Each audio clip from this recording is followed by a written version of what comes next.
So,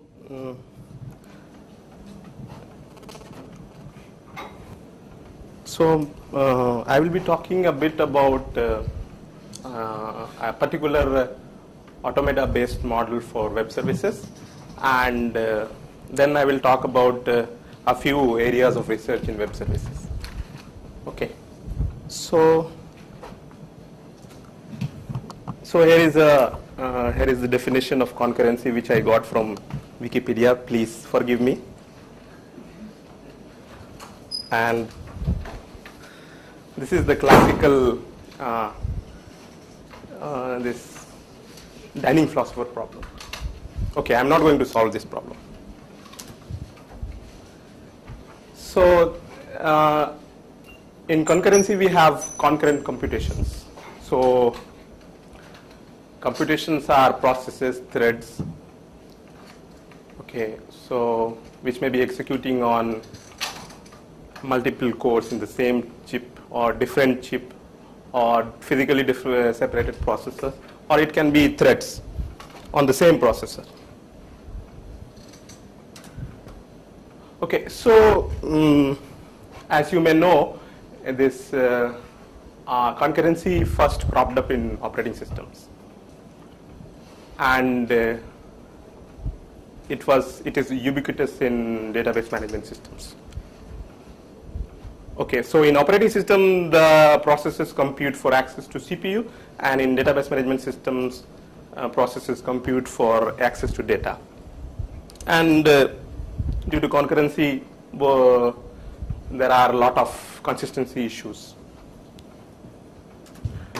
So how do you solve this problem of concurrency? This locking system. Okay, so you lock the resource, then use the resource and release the resource. Okay. So in web services also, as we look at there can be different ways of looking at it, but the same problem crops up. Okay, and this is again, please forgive me, this is again definition of web service which I have taken from Wikipedia. Okay, so web service is a software system designed to support interoperable machine-to-machine interaction over a network.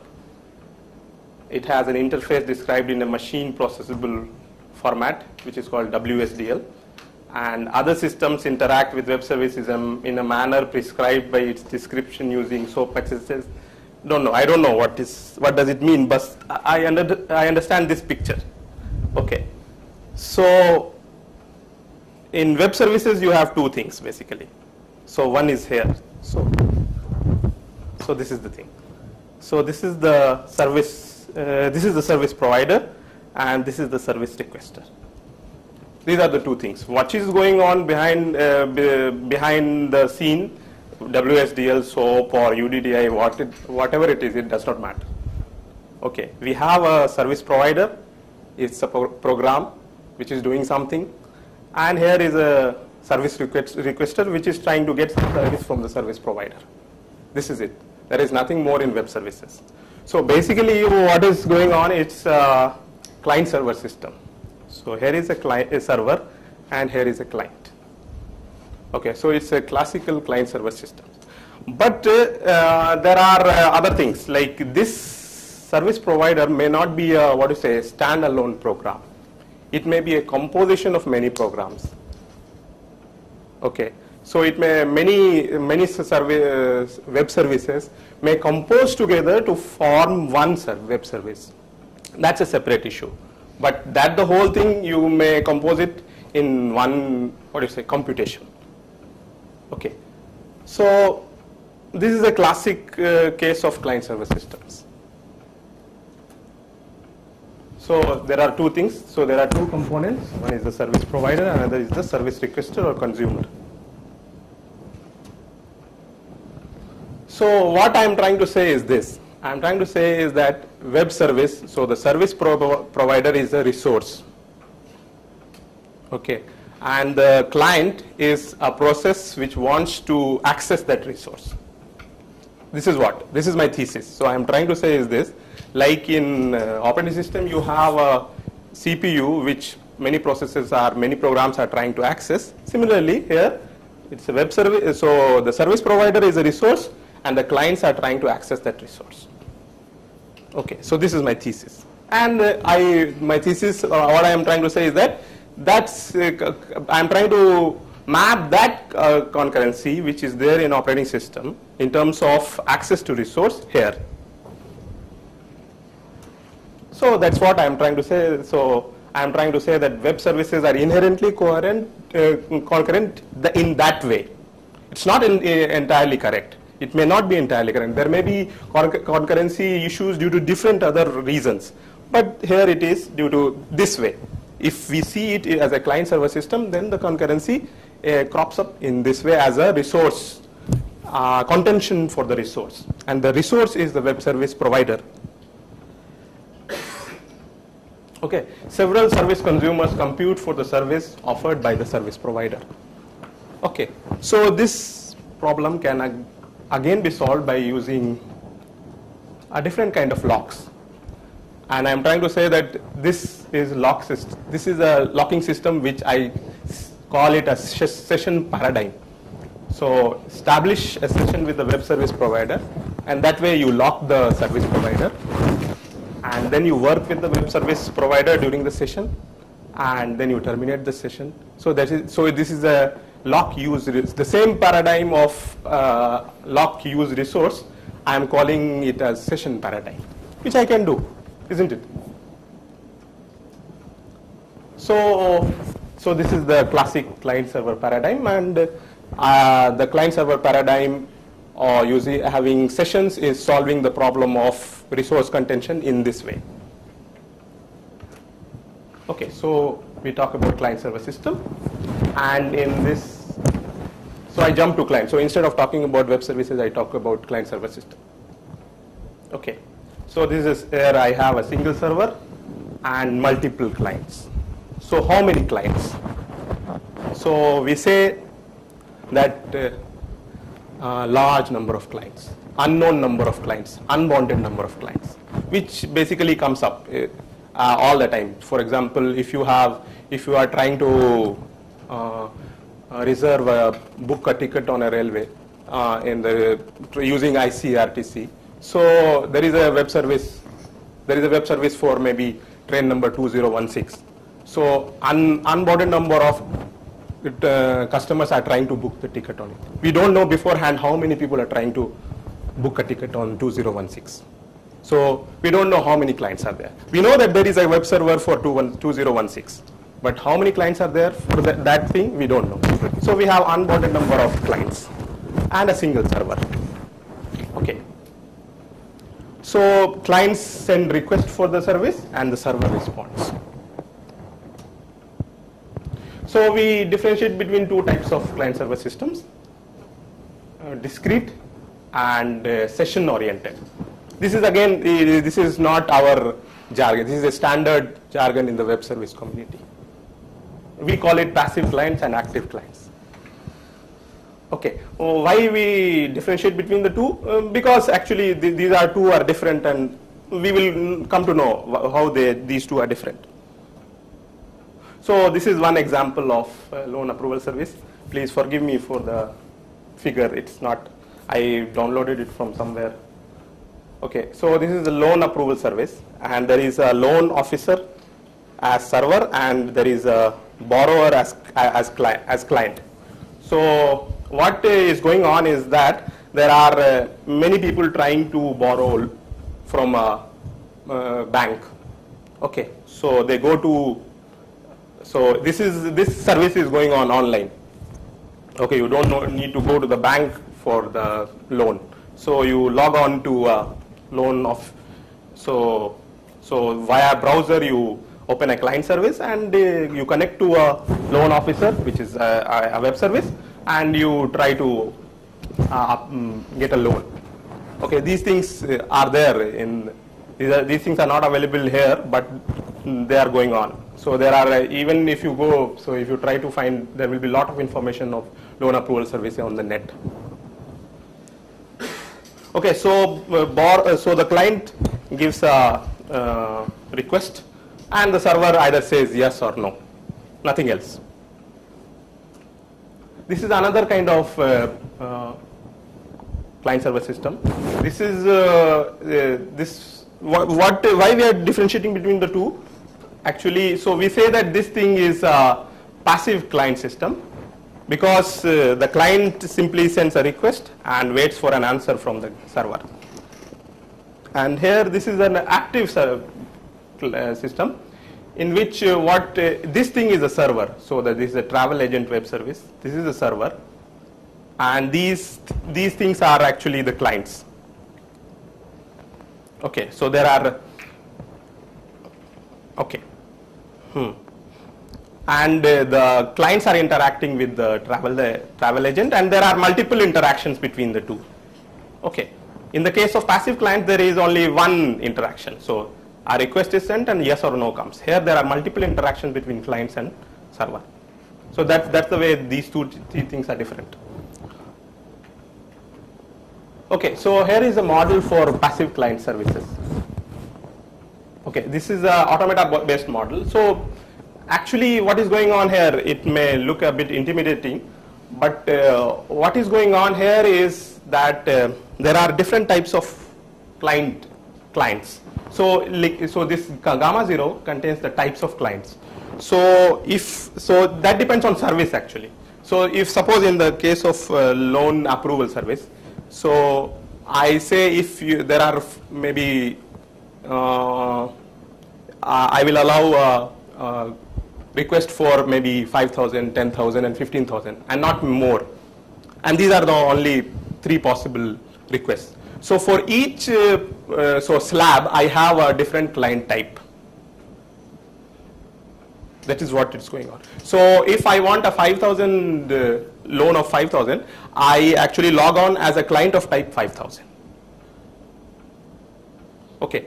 So with different slabs, we have different types of client. Okay.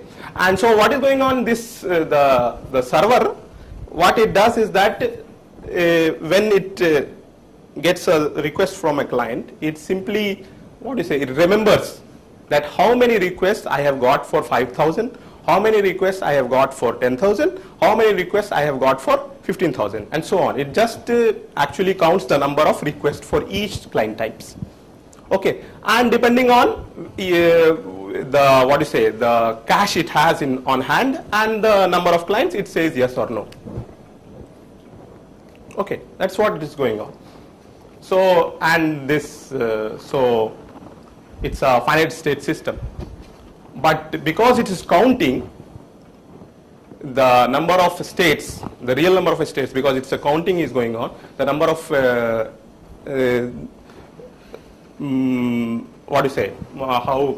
how do I say it? Because there is a counting going on, the state space becomes infinite because there is a counting going on, and that is actually so if you see the run a definition of a configuration. Okay. So at any point of time, there are the system remembers 3 things. So the local state and the clients which are actually active, which are alive, which are basically you can say that they are pending in a way. And we can define initial configuration, we can define final configuration, and there is a configuration graph which comes from the transition relation. Okay, and if you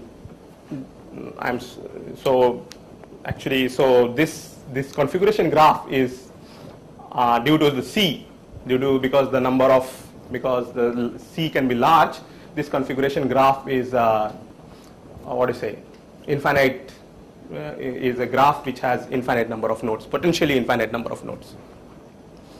Okay, so don't worry, it seems a bit intimidating, but it is very simple. So we can talk about reachability in this graph. So when you have the input as this system, is there a path in this graph in which the initial configuration is this? So you give two configuration and say that this is the initial configuration, this is the final configuration. Okay, so there should be a S dash, C dash, and gamma dash, chi dash, sorry. So is there a path in this graph from this configuration to this configuration? So actually, so in all its generality, this reachability is undecidable.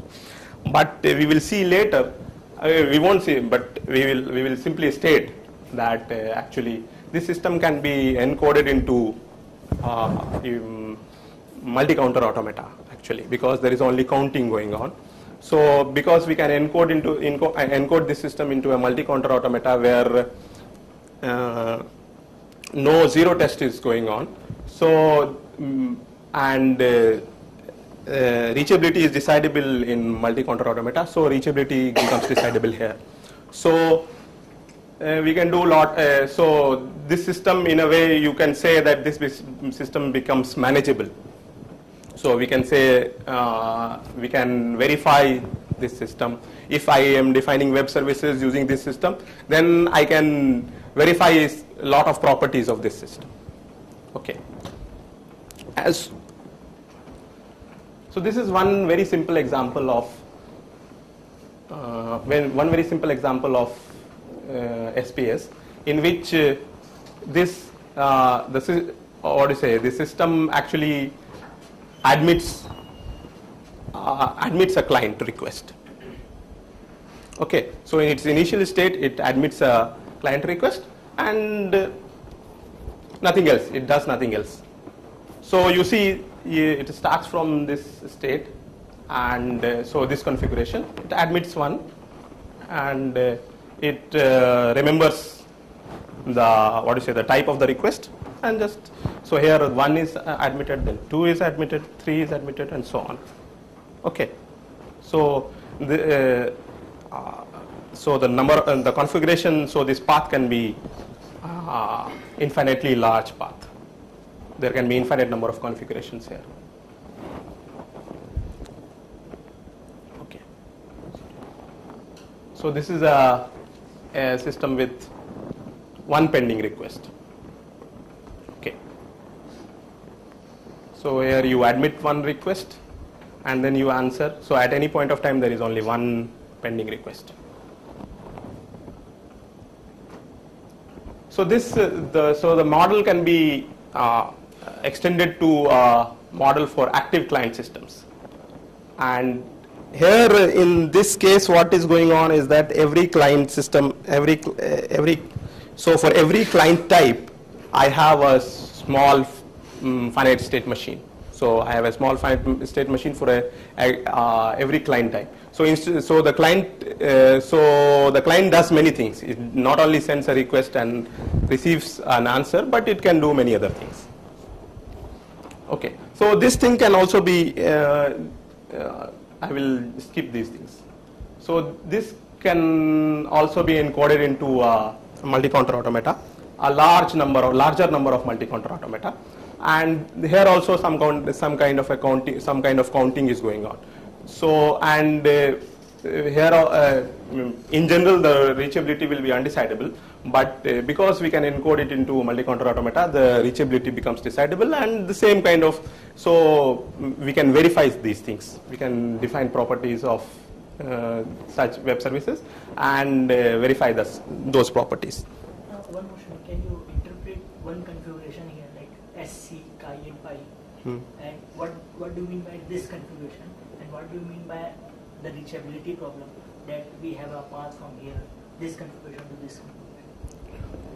Okay. If we are in S, then we are in some state S. So and C represent how many clients we have. And then chi is what type of chi is?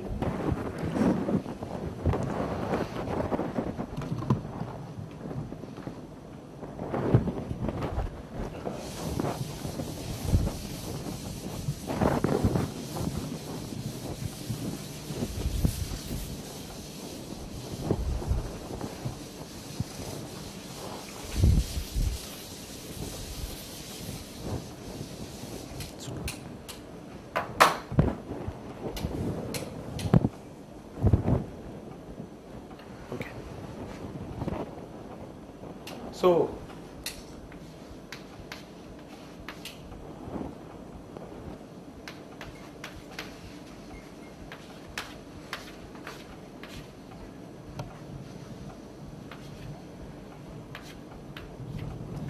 you start with the initial configuration. So this is the initial state of this, and you have no client pending in the system, and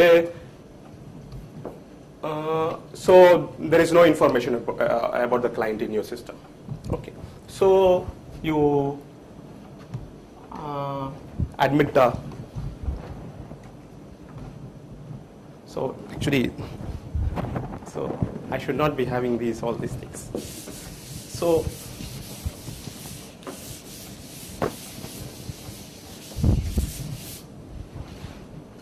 So suppose you have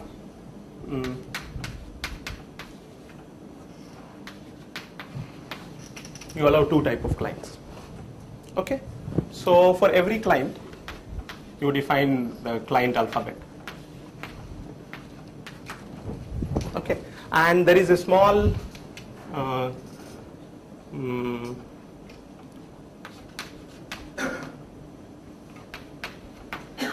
the small finite state transition system, which is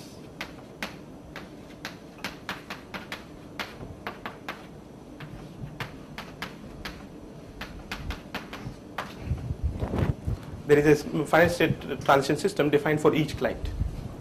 So this delta U is over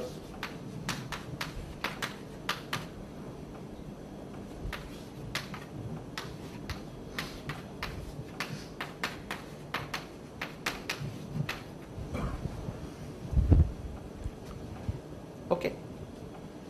So this theta U is what do you say, local activity alphabet for U. Okay, and theta V is the local activity alphabet for the client type V. Okay. Now, so suppose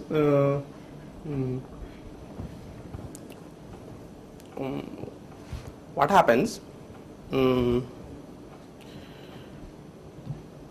So a client of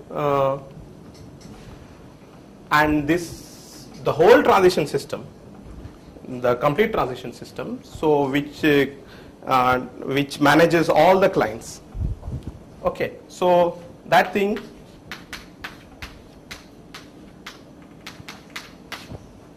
is defined over some gamma. Okay, now this gamma contains three things.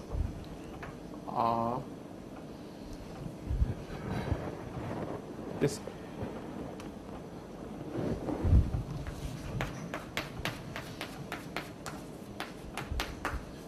okay, so this gamma contains three things. So what do you say, it contains of triples where this the activity executed by the client and which client, okay, and whether it is a new client or whether it's an old client. Okay, if it is a new client, then I will admit it to the system, so I will increase my C. If it is an old client, then I will look in my C and whether there is an X which X maps to something in the C, and I will what do you say, update my C. So I will update using chi. Okay, so suppose this what do you say, some request U comes.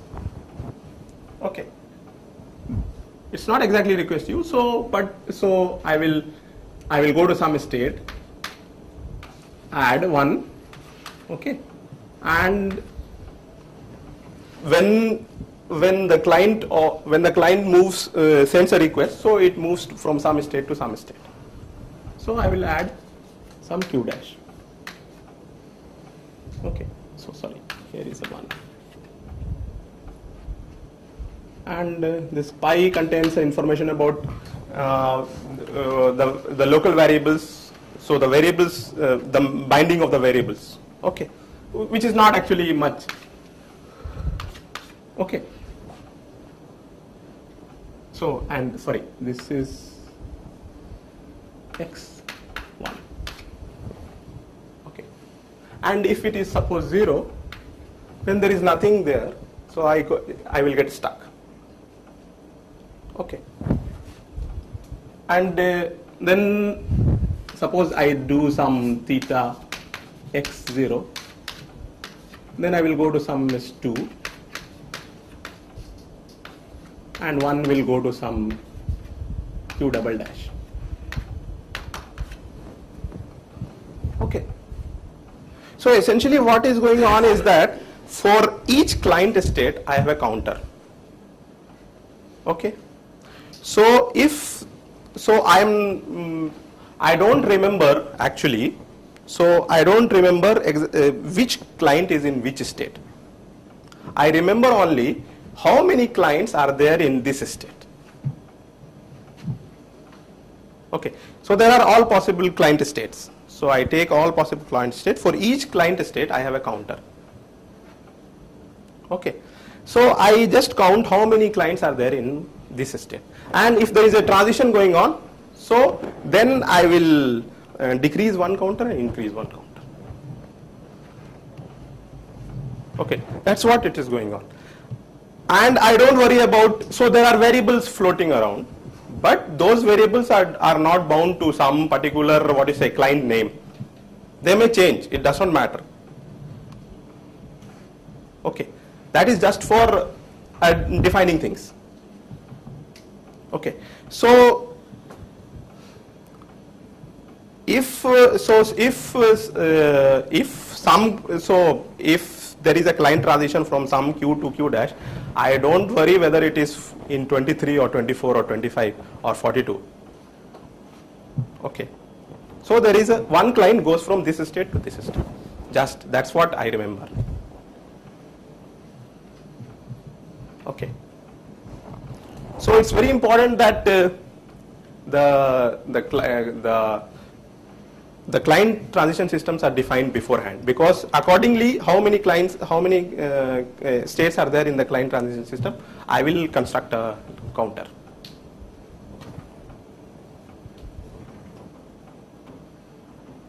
okay. So the most important thing is that this class of system is actually, it's equivalent to multi-counter automata, which is multi-counter automata is also called VASS, vector addition systems with states, which is equivalent to Petri nets,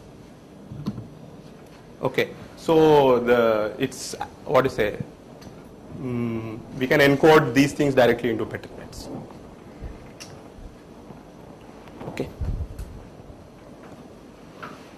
So now we come to a different problem. It's called web service composition problem.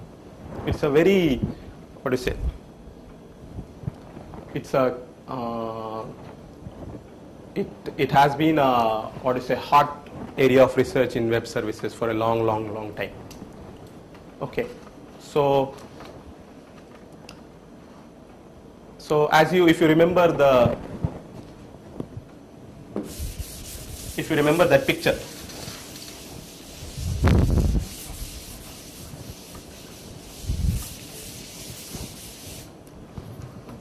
so we have a service provider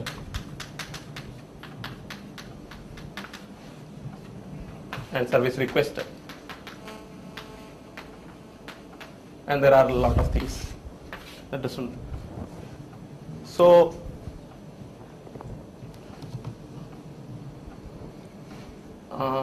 the client, so the service requester or client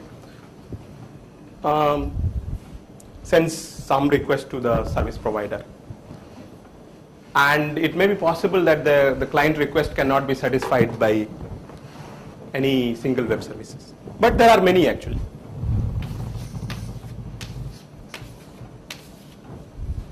Okay.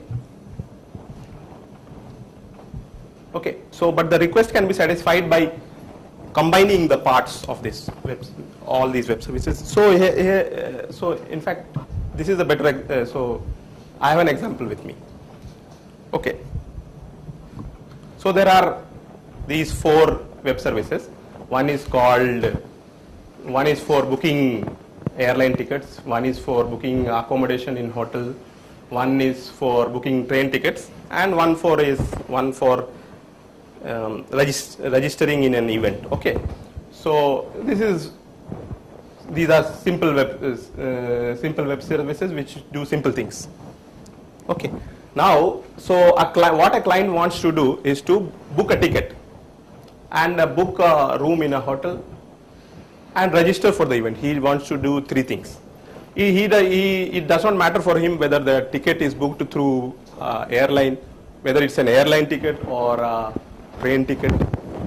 It does not matter. But first, any mode of transport is okay for him. So a ticket is booked, then a limousine is booked, and the hotel room is booked, and so on. So everything, but they have to be done in a particular way. So this is the way. So he wants it to be done in this way. So this is the service he wants. Okay. But these web services individually don't provide the whole service.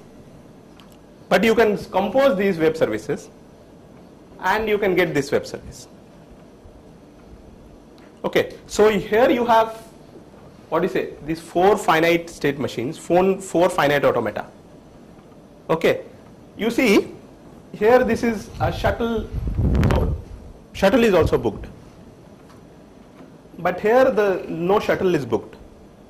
So you are discounting some part of the automata, some some activity you take and some activity you omit. Okay, so what is going on? So you have these 4 finite state machines, and you want to bring together these four finite state machine, and you compose one finite state transition machine. Okay, parts of it. Okay. And what you want to do is to define another finite state machine which orchestrates the original machines to give you this machine. Okay. So this is a classical problem which is called reactive synthesis problem. It's again a very old problem called, so it's a variant of reactive synthesis problem. Okay, actually this is not the reactive synthesis problem. In reactive synthesis problem, what you are given is that you are given a LTL formula or CTL, some specification in some logical language phi, and you construct a finite state machine called D such that the language of D satisfies phi. Okay, but this is a variant. This is a variant of that problem, in which you don't need to construct an automata anew. You already have some 4 or 5 automata, and you somehow control those things. Take some operations from here, some operation from here, some operation from here, combine them together, and you construct a desired machine. Okay, so basically you construct some controller. Here it is called orchestrator, and which controls the environment and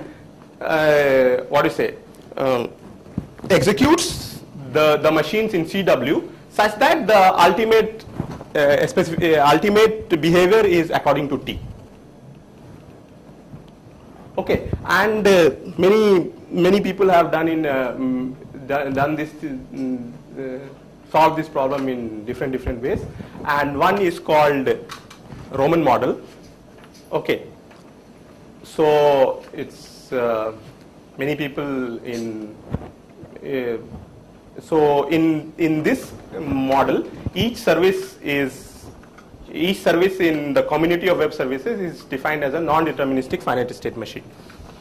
Okay, and the target service is also defined as a finite state machine, and they define a orchestrator, which is again a finite state machine, which orchestrates the CW according to T. Other people have done it in different ways. Some people have used the PetriNet model, okay, and some people have used some other way of doing it. And they have extended this model by adding data to it, and they call it Colombo model. Okay, so with data the thing becomes more complicated. Okay, and this is a very hot area of research. Okay, so now we come to another area of research which is called web service choreography. Okay, so here it's actually the same problem, you look it at a different way. So instead of seeing it actually by giving a different example, what I can do is that you look at the same thing. So here this is the target web service.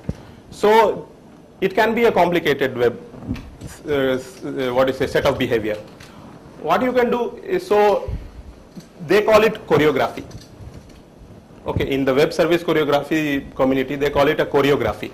So choreography is the the desired specification, the target specification which you want. Okay, now given this target specification, can you come up with these things? So here in this composition thing, I have given you the the basic building block, and you come up with the target. In the web service choreography thing, it's the other way around. So I have given you the target, and you come up with the basic building blocks. So that's looking at the problem in a just the opposite way. That's what is going on in web service choreography. So this web service choreography community does the same thing, composition, in a reverse way. Okay. So here so different people do web service solve the problem in different way.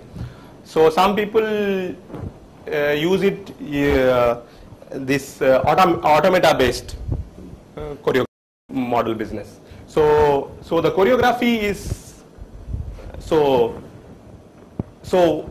there what we said, we were calling it choreography, community of choreography web services, and we go from community of web services to target web service. Okay, so this community calls this thing service implementation, and this they call it choreography. Okay, so they are going from this so essentially they are going from SI to C. Okay. So why? Okay. So the choreography is represented as a finite state machine. The service implementations are also represented as finite state machine. Okay.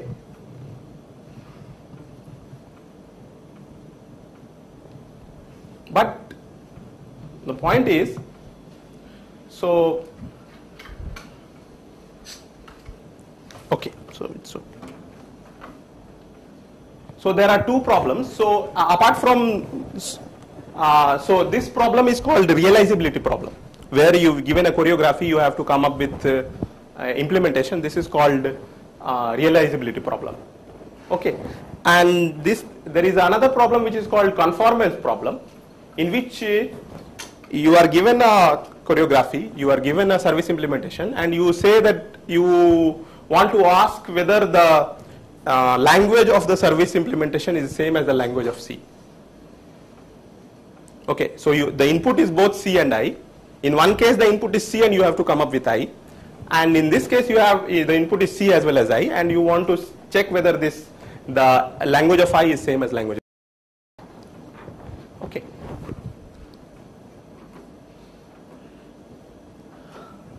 Okay, so now we come to web services with data. Okay, so this is let us go back to this loan approval service problem. Okay, web service. So what is going, so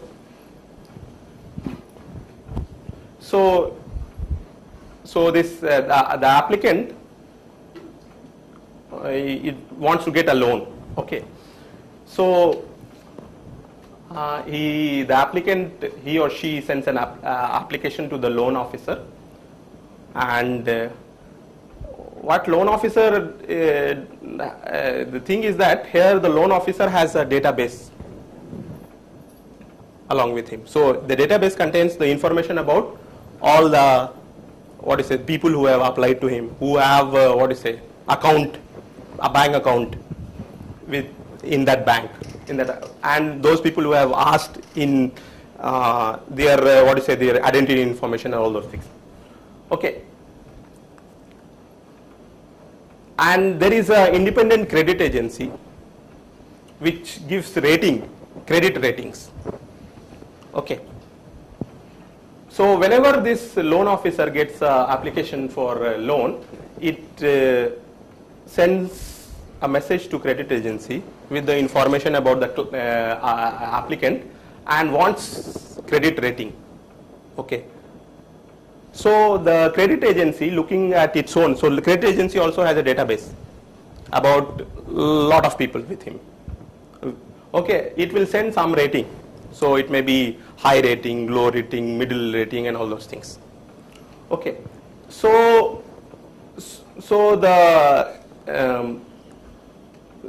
the loan officer does not give, what is it, approve loan arbitrarily.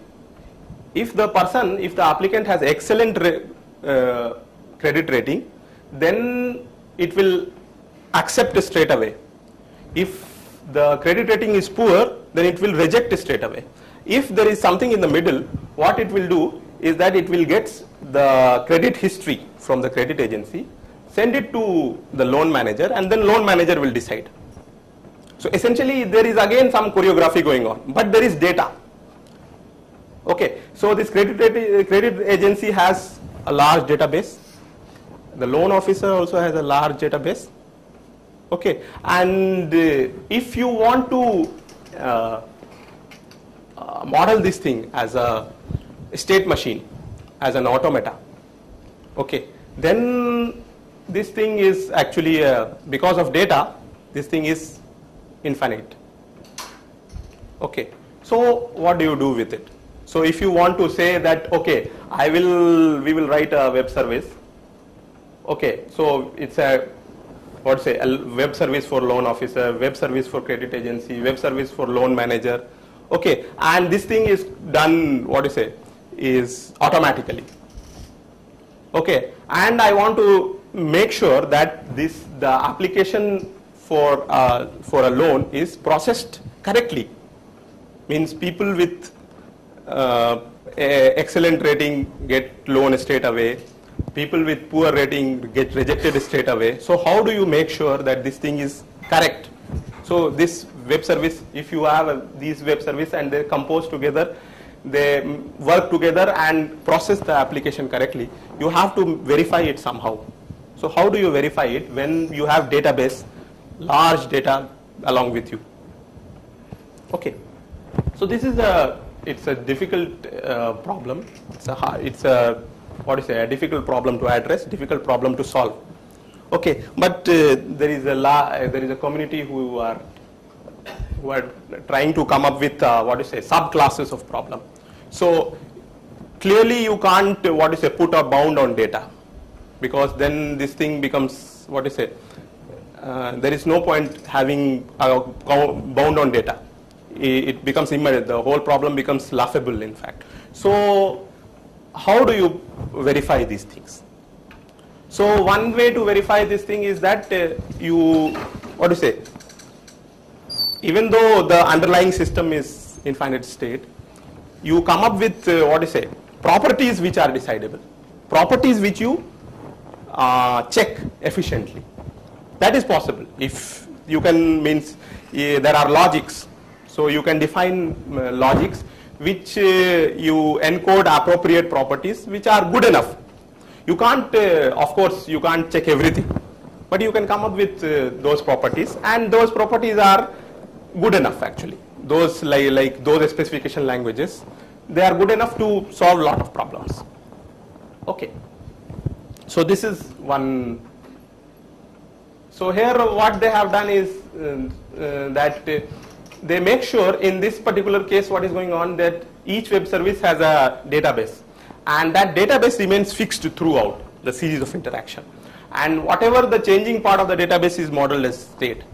And so a run, so one, what do you say, if one application comes and it is processed from the beginning to end, that will be, what do you say, one computation of the what do you say, composite web service. Okay, in which the database at each point remains the same, and but whatever the changes are going on there in the state. Okay, and you define a specification in such a way that you see, like for example, if you know, if you have something like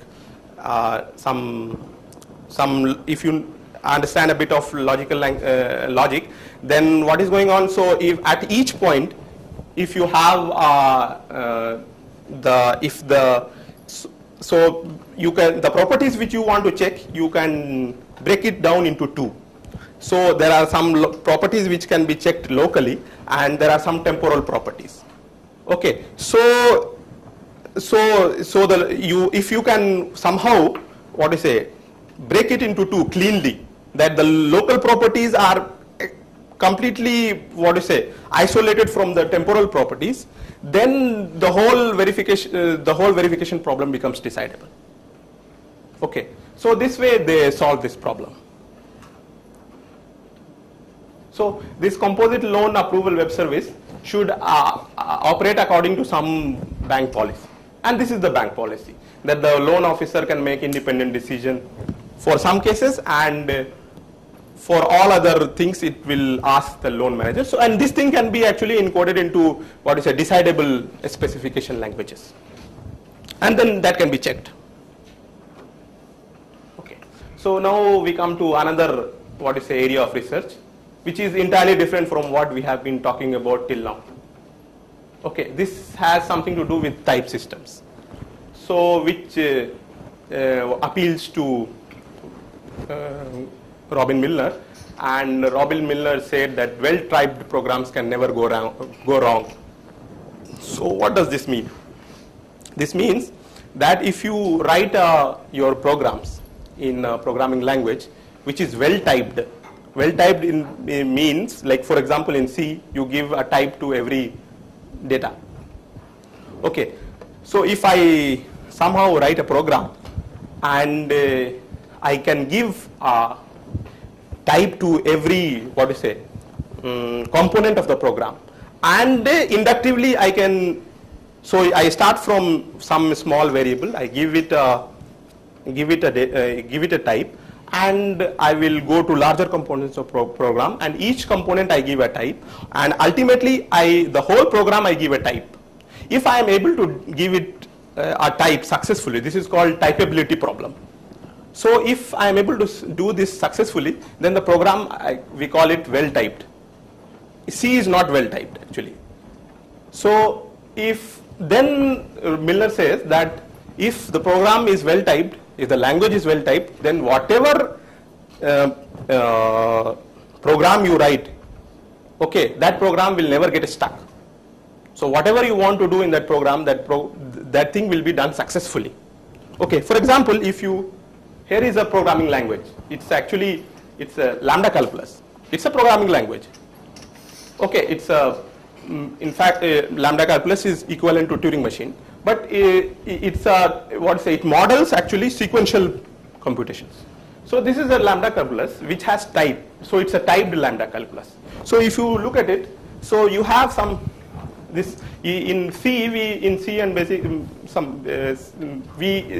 we usually have types like, what is the int, character, and all those things. But you see here we have something called function types.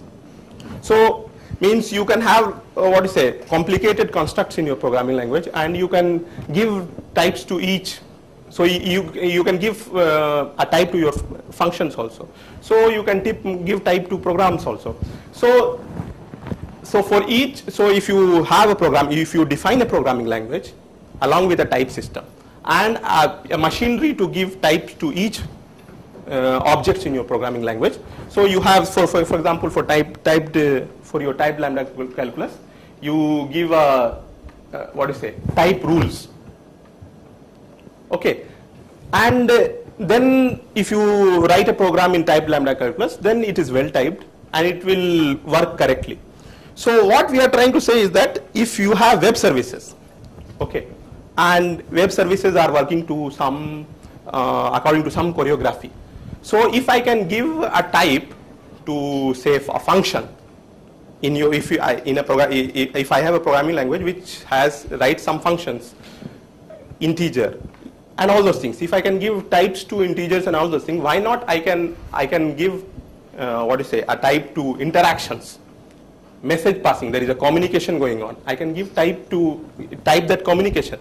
Now there can be a series of communication which has some patterns that for example, this applicant, this consumer sends a loan application and the loan officer does something, sends something to the credit agency, then credit agency sends something back to loan officer, then loan officer sends something to loan manager and so on. See, this whole series of communication can be given some type.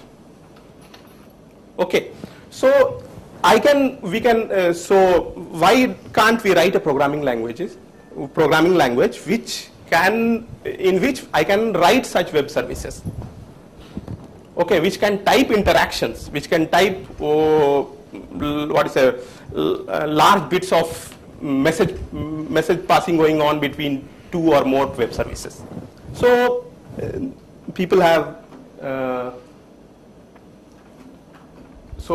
given us a set of programming languages. So they call it a global calculus. Okay, and a type system along with that global calculus. And they have they have given typability algorithms, decidable typability algorithms and decidable type checking algorithms for such systems, and in which the interactions between different web services are typed as something called session types. Okay, so each set of interaction is given something called a complicated type, which is called session type. Okay, so if you write your web services, if you design your web services in terms of these global calculus, okay, and then so the choreography of these web services can be encoded into this global calculus, and you can check whether this thing is working properly or not. Okay, if it is well typed, then your set of your choreography is correct. And from that choreography, they have solved this realizability problem also. So if you write a choreography in this global calculus, from that you can using some kind of a projection scheme, you can come up with programming constructs in something called endpoint calculus, and those component formulas or terms in endpoint calculus will give you the individual behavior of each web service. Okay, and this is something this is a work which has been done in consultation with this Web3. So it's a World Wide Web community. So if you go to www.w3c.com, so there is a whole lot of, they have done whole lot of standardization scheme, they have done a lot of work in coming up with standards for defining web services, which is called, there is a standard called WSDL. So that is for how do you define web services.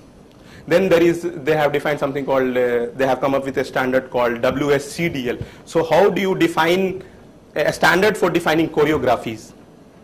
Okay, so this work is very important in the sense because this work has been done along with the people people from implementation community, people who write programs. They have come together with the people from the concurrency community and people like Milner, etc. They have defined this global calculus, the endpoint calculus, and the type system along with it. And this is one of the most, you can say that one of the most successful project which is some kind of joint work between theoretical community and the practical people doing practical writing code and writing standards and all those things. So this is one of the most celebrated work in the area of web services and verification of web services. So to conclude, so we gave actually 2 automata models for web services, and then we discussed a few areas of research in web services. And first one was web service composition, and the converse of web services composition called web service choreography. And then we discussed verification of web services with data, and last we discussed verification of web services using type systems. Okay. Thank you.